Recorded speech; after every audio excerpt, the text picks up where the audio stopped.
Welcome to Hartman Math. We're continuing homecoming week here at Sheldon High School. Today is mathletes versus athletes. Since I'm a mathlete every day, I chose to go athlete today. This is lesson 212 where we're looking at quadratic function applications. So applications to these functions that we've graphed that are parabolas, things that we might see in the real world. We're going to start with gravity problems. And you're going to need to have a calculator today. So our first situation here is when we take and we have a dropped object. So if we drop an object, we've got gravity that's pulling it down towards the ground, the water, whatever it is. So we need to have this formula. The height as a function of t time is going to equal negative 16 t squared. So negative 16 comes from the gravitational acceleration, so negative 16 times t squared plus h sub 0. So t is again time in seconds. H sub 0 means initial or starting height of the object. Okay. Just one formula. It doesn't matter if we drop a paper clip or a dry erase marker. They're going to hit at the same time unless another force is acting on them, like a wind resistance. So if I drop a piece of paper, it's going to take longer to fall, not because it's lighter, but because of the air resistance from underneath. We do that in a vacuum, so if we remove all the air from the room, a piece of paper will fall at the exact same rate as a whiteboard marker. So there's our formula that we're going to use. Here's our example number 1. Top floor of the Eiffel Tower that you can, observation deck there that you can stand on is 896 feet tall. How long would it take an iPhone that was accidentally dropped to reach the ground, probably shatter? Hopefully you got Apple Care. Well, let's go back to our formula. And it says h of t, so height as a function of time. That h of t is time later in the problem, and the height later in the problem, and that's going to be our ground. So what's height as the ground? 0. 0 equals negative 16t squared plus starting height of the iPhone goes here. Starting height goes here. Ending height goes there. Starting height goes here. Now we solve. We got a couple options. We're going to solve for t squared. We could subtract 896, or we could add 16t squared. Either way, we're going to get to here at some point. We're going to get rid of the 16. We're going to divide both sides by 16. Now, ordinarily, we would square root. We would do all the breakup and the simplify and the fraction stuff, but we're not really looking for an exact answer here. We're looking for an approximation. So here is where the calculator is going to come into play. We're going to say, I'd like to get rid of that exponent, so let's undo squaring by square root both sides.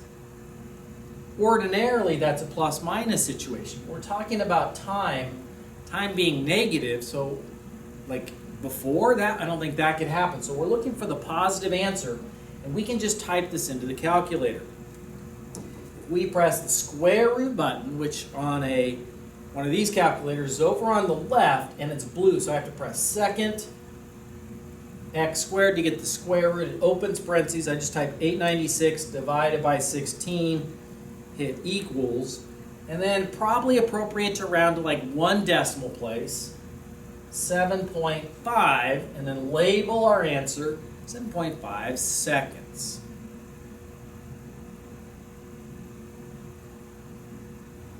You try this one. Go ahead, pause the video here as we're now in New York City, Manhattan, 86th floor observation deck of the Empire State Building. How long would it take a penny that was dropped to reach the ground?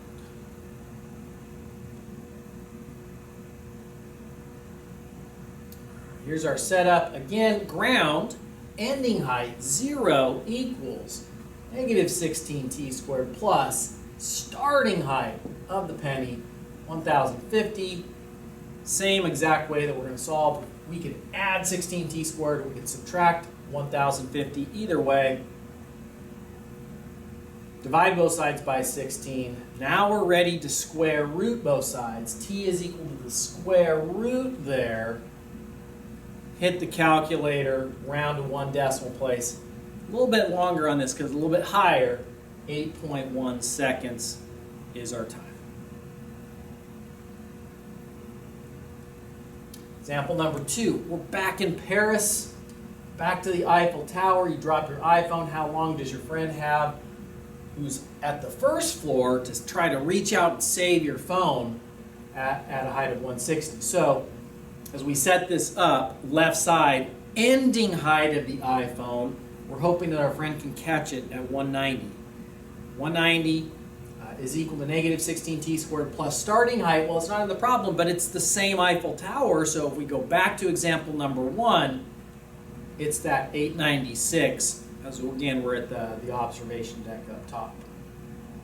Now this one we probably doesn't make as much sense to add the 16t squared. Maybe we subtract the 896 both sides, divide by negative 16 on both sides, and now we're ready to square root it. Square root both sides, type that into your calculator, and that's going to be about 6.6 seconds from drop to hopefully catch.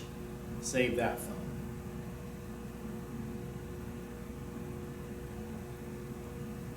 So another gravity problem, but this time instead of dropping an object, we are launching an object. So maybe we're throwing it or kicking it upwards or hitting a golf ball or a baseball or something like that. So if initially the object is in motion, here's our formula. So a lot of the same stuff. H as a function of t, so height, again, that's going to be ending height, is equal to negative 16t squared, there's our gravity part, plus initial velocity, starting velocity of the object, talking about upward or downward. Upward being positive, downward being negative. And again, starting height going at the very, very end. So a baseball problem here. Fernando Tatis Jr. hits a pop fly at an upward velocity of 83 feet per second. The ball is hit right there where it contacts the bat 3 feet above the ground. How long will it take Mookie Betts to catch it at 7 feet going over the wall to catch it? So left side is going to be ending height of the baseball. What's the ending height? That's where it's caught, 7 feet, is equal to negative 16t squared plus upward velocity plus 83t plus starting height of the baseball right there at 3. So I think this might be a quadratic formula problem. I do not like the negative 16t squared. So if we move everything this way, add 16t squared, subtract 83t, subtract 3. There's our standard form of our quadratic equation. And I think we want to go quadratic formula.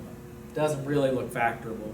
So if we go to the quadratic formula, we're going to say t is the opposite of b, plus or minus square root b squared minus 4ac all over 2a. Definitely going to need calculator first try on this one. So pause it here as you work through this. The parentheses, negative 83 squared minus 4 times 16 times 4. You should get 6,633. So now, as we try to get a final answer, there's a couple ways you can do this. We can put parentheses around the numerator. That's one way to go. As above and below fraction bars act as if they're in parentheses. But this probably would be the easiest way. So we're going to go 83 on your calculator. 83 plus square root 6633 hit equals. Then divide by 32, hit equals again. That should give us our answer of 5.1 seconds. Now, if we did the minus, what about the minus? 83 minus that, we're going to get a very, very small number, like it might be 0.02 or something like that. Because there's another time when the ball is 7 feet off the ground, besides all the way out here as it went up in the air and got caught. Right here, it's like 7 feet off the ground also. But no one's standing there to catch the ball, because you might get hit by the ball, and that could really hurt. So no one's standing directly in front. So that would be the other time when the ball is 7 feet off the ground. We're going to wait for it to be caught on the way down, not on the way up.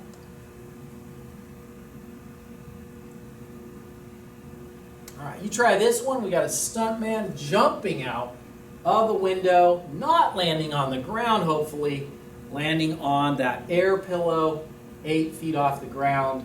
Go ahead and pause here until you get it worked out.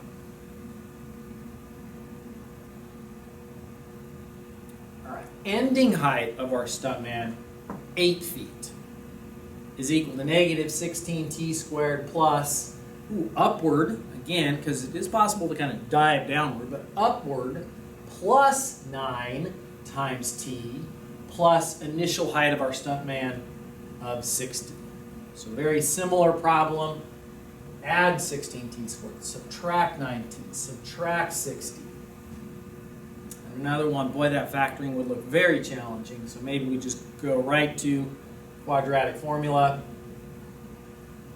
9 plus or minus square root negative 9 squared, careful of the parentheses there, minus 4 times 16 times negative 52. First shot on the calculator is just to get this part, no square root, so pause here. Go ahead and try that out. You should be getting 3,409. Once again, best way to do this, 9 plus square root 3409, hit equals, then divide by 32, hit equals again. If you do it with a minus, I think you're going to get a negative time, which really doesn't make any sense in this problem. So 2.1 seconds from the time the stuntman jumps out till he or she hits the pillow.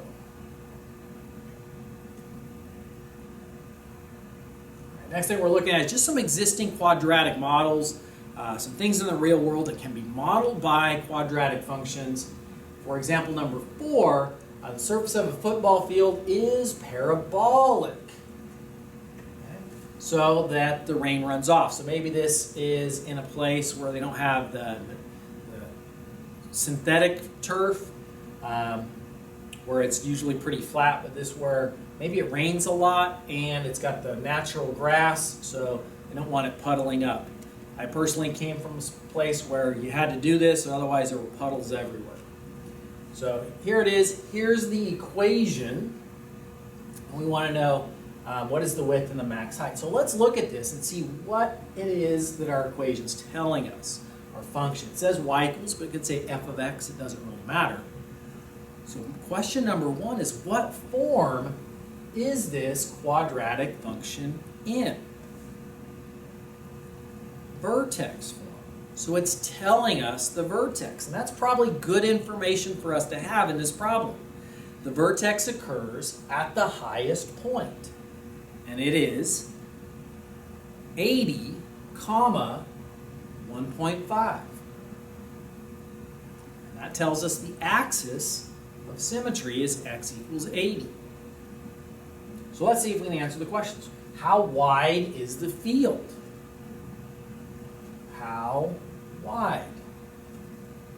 Well, if it's 80 from here to here, and we have symmetry, how far is it from there to there? So what is the total width?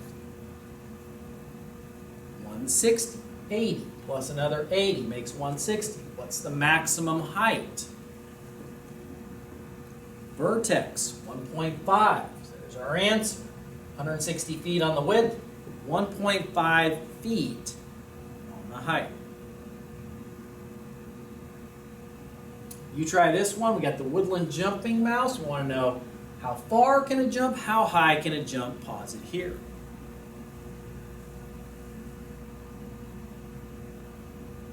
Once again, we go back to what form is it in? It's got parentheses, so it's not in standard form. It doesn't have an exponent, so it's not in vertex form. That must mean it's in factored form. And it is in factored form. We have x-intercepts at 6, 0. Label it. Ooh, the tricky one, x is the same thing as x minus 0. So a factor of x means that we have an x-intercept at 0, 0, which makes sense. That's where the mouse took off from. So the next thing would be from intercept form. We got our x-intercepts, 6, 0, 0, 0. Draw the axis down the middle at 3. So how far? We already know that. Boom, that's how far. How high? We're going to need the y-coordinate from the vertex. So we're going to plug in 3 and 3. 3 minus 6 is negative 3. Times 3 is negative 9. Negative times negative is positive. 9 divided by 9 is 1. Times 2 is 2. There's how high it is. 3, 2. So it can jump a distance of 6 feet, and it can go 2 feet high.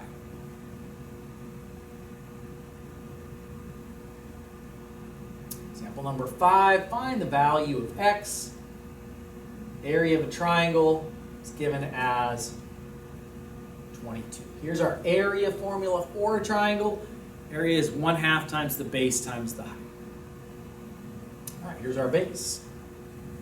Here's our height. Might think about, since we're talking about multiplication, we can switch the order there.